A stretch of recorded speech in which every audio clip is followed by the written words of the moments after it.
السلام عليكم ورحمة الله وبركاته، أهلا بكم في قناة خالد، والبرنامج ده هنتكلم فيه عن إزاي تحقق الهدف اللي أنت عايزه. يعني إيه؟ يعني يا جماعة أنا جاي أتكلم النهاردة عن أي حد عايز مثلا يطلع على المريخ، يقول لي أنا عايز هدف، يعني واحد هدفه إنه يطلع على المريخ. مش عايز أقول لك إن ده مستحيل، لا. أنا جاي أتكلم النهاردة عن شخصية من الشخصيات اللي كانت بالنسبة لها حاجة مستحيلة. هنتكلم النهاردة عن واحد اسمه، طبعا مشهور جدا، اسمه مستر بيست. مستر بيست ده يعني الراجل ده كان بينشر فيديوهات على اليوتيوب ولا كان في اي حاجه. اتفاجئنا ان مستر بيست بيتصور بفيديو ويقول لك انا في 2012 او 2015 وبيقول لك انا نفسي اوصل لمليون مشترك في 2029. الكلام ده يتكلم عن مستر مستر بيست ماله؟ عن موضوع الفيديو اللي هو نشره وقال نفسي ابقى معاه مليون مشترك الفيديو ده صوره 2015. ايوه. وساعتها كان عنده تقريبا 80,000 او حاجه زي كده، اللي هي ارقام اللي هي لسه في البدايه. فهو نشر تقريبا الفيديو ده في 2000، يعني هو عمله وصوره وحطه على اليوتيوب، بس عمل الميعاد النشر بتاع الفيديو 2025 تقريبا 20 بالظبط، 2020، يعني تقريبا بعد 5 سنين من تصوير الفيديو. فاهمني كيف انت؟ يعني فاهم؟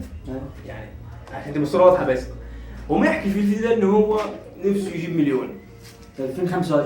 يعني تخيل انت، هو 2015 عنده بعد 10 سنين نفسه يجيب مليون.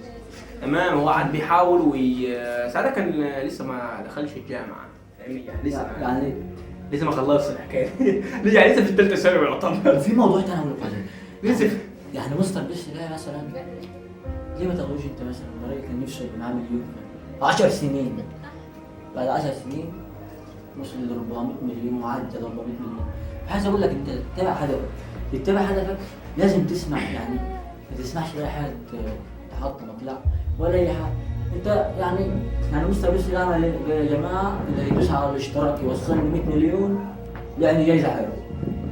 تخيل لما الراجل يتشهر وحقق الهدف ويقول لك والله، وهجيب لكم صوره الفيديو، هحط لكم في الفيديو ده واوريكم ان هو بيتكلم ويقول نفسي اوصل 100 مليون في 2025. فده يعني ده همك ايه؟ همك ان مستر بيست اللي انتوا شايفينه مشهور واشهر واحد في اليوتيوب، همك اي حاجه. ده جوده الفيديو اللي كانت صورها كانت جوده زباله. بتجي الجوده دي احسن. الجوده احسن. نشر فيديو مستر بيست في جوده 150. فده همك، تتبع هدفك مهما كان، تتبع اللي انت عايزه وما تخليش حد ياثر عليك. انت عايز تبقى مشهور على اليوتيوب، شد حيلك. عايز تبقى دكتور، شد حيلك. عايز تبقى اي حاجه، ما تخليش حد يشغلك. اهم حاجه ما هو الراجل ده انا شايف ان هو احسن واحد في الصمالات عامه لما يمنتج فيديوهات.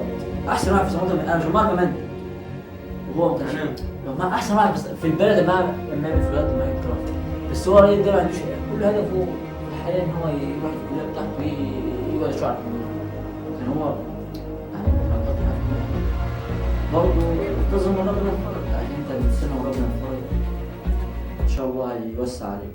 انا حبيت النهارده اتكلم عن الموضوع ده عشان انا شفت كم واحد كده اما يتحطم من الكلام. لا، انا ياما اتحطمت الحمد لله. جاب يعني الناس حطمت لي، قالت انت هتجيب 50% في ثالثه ثانوي ومش 50%، جاب 93. يعني لو تخيل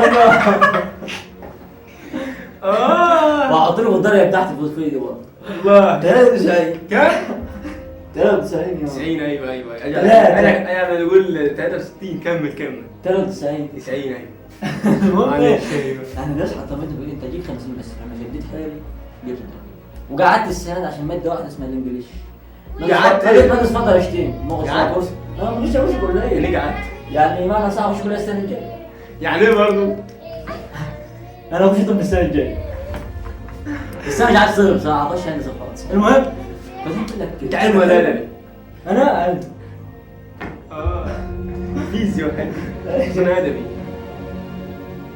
عارف الكولوميسيون احيانا. المهم انا بقول لك ان تتبع حلمك. وانا شخصيا بتكلم عن الموضوع، فحابب اقول لك يعني في الفيديو ما تخليش حد ياثر عليك. معكم مسكن ثانوي.